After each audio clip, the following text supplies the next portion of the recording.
Good morning dear students. आप सभी का इस एजुकेशनल यूट्यूब चैनल पर हार्दिक स्वागत है। प्यारे विद्यार्थियों, कई छात्र छात्राएं एक दो दिन में या 5-4 रोज में व्हाट्सएप ग्रुप से जुड़ रहे हैं, इसलिए आपको ये बताया जा रहा है कि सर्वप्रथम तो आप अपना सिलेबस देखिए। सब्जेक्ट का जो हिस्ट्री का जो सिलेबस है, पेपर फर्स्ट और पेपर सेकंड का, उस सिलेबस को अध्ययन कीजिए सिलेबस का। और जो पहले की वीडियो हैं वो गवर्नमेंट कॉलेज लक्ष्मणगढ़ का यूट्यूब चैनल है, उसमें बीए पार्ट फर्स्ट हिस्ट्री, उसमें आपके सब्जेक्ट के वीडियोस दे रखे हैं, तो आप उनको पढ़िए, देखिए और वीडियो सुनने के साथ साथ आप नोट्स भी बनाइए। तो जो नए छात्र छात्राएं जुड़ रहे हैं उनके लिए महत्वपूर्ण बात है, आप गवर्नमेंट कॉलेज लक्ष्मणगढ़ के यूट्यूब चैनल पे उन पहले वाले जो स्टडी करवाए हुए जो मैटर हैं, वीडियोज़ हैं, उनको आप देख सकते हो।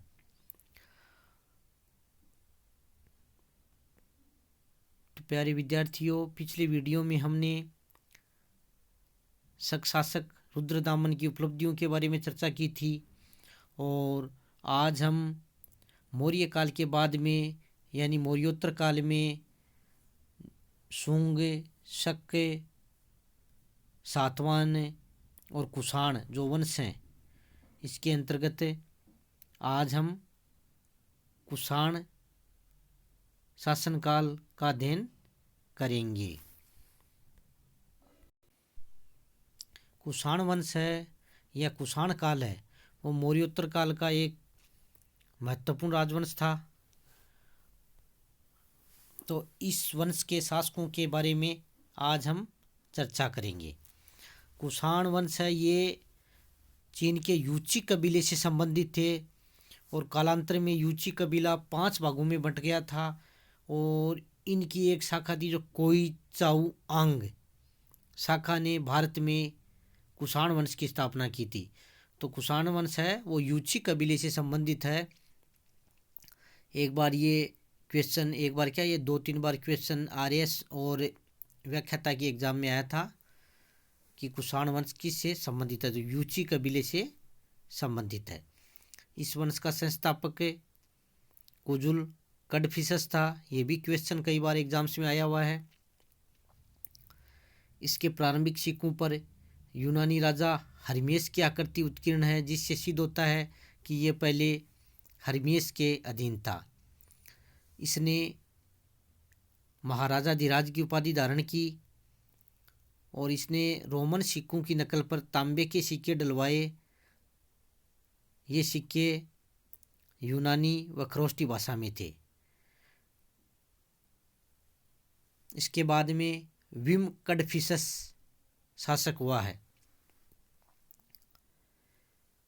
सर्वप्रथम इसने ही भारत में कुषाण वंश की सत्ता स्थापित की। संस्थापक तो वो था कुषाण वंश का, लेकिन भारत में सत्ता स्थापित करने वालों में प्रथम शासक कौन था? विम कडफिसस था। उसने बड़ी मात्रा में सोने और तांबे के सिक्के चलवाए। वह शैव मत का अनुयायी था, और उसके सिक्कों पर शिव, नंदी एवं त्रिशूल की आकृतियां मिलती हैं, और उसने महेश्वर की उपाधि धारण की थी। इम्पोर्टेंट क्वेश्चन ये बनता है विम कडफिसस से कि कुषाणों में भारत में सर्वप्रथम सोने के सिक्के किसने चलाए? तो ये भी क्वेश्चन कंपटीशन एग्जाम्स में आया हुआ है। यानी कुषाण शासकों में सर्वप्रथम भारत में सोने के सिक्के चलाने वाला शासक विम कडफिसस था। अब रही बात, आगे आता कनिष्क। कुषाण वंश में सबसे महानतम और उपलब्धियों वाला शासन माना जाता है, तो कनिष्क था। वो सबसे महान शासक था, और उसके शासनकाल की उपलब्धियां ही एक तरीके से कुषाण वंश की उपलब्धियां मानी जाती हैं। तो कनिष्क का हम अलग भी बाद में उसकी विजय, उसकी उपलब्धियों का अध्ययन करेंगे। ये कुषाण वंश का महत्वपूर्ण शासक था और उसका शासनकाल 78 ईस्वी से 106 ईस्वी तक माना जाता है। उसने 78 ईस्वी में एक शक संवत चलाया, जो शक संवत के नाम से प्रसिद्ध है।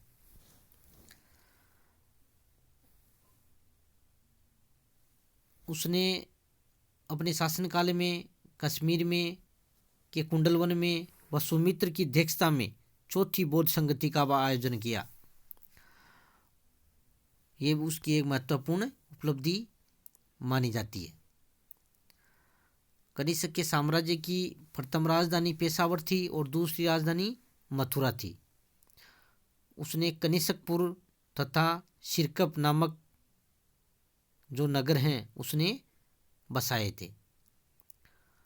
उसने पेशावर में स्तूप का निर्माण भी करवाया और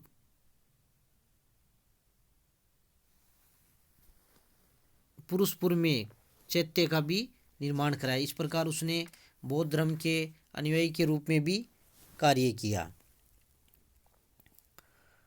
उसके समय के प्रसिद्ध विद्वान उसके दरबार में वसुमित्र, अश्वघोष, नागार्जुन जैसे प्रसिद्ध बौद्ध विद्वान तथा प्रसिद्ध चिकित्सक चरक भी था। यानी चरक है वो कनिष्क के शासनकाल में ही था, चिकित्सक था वो।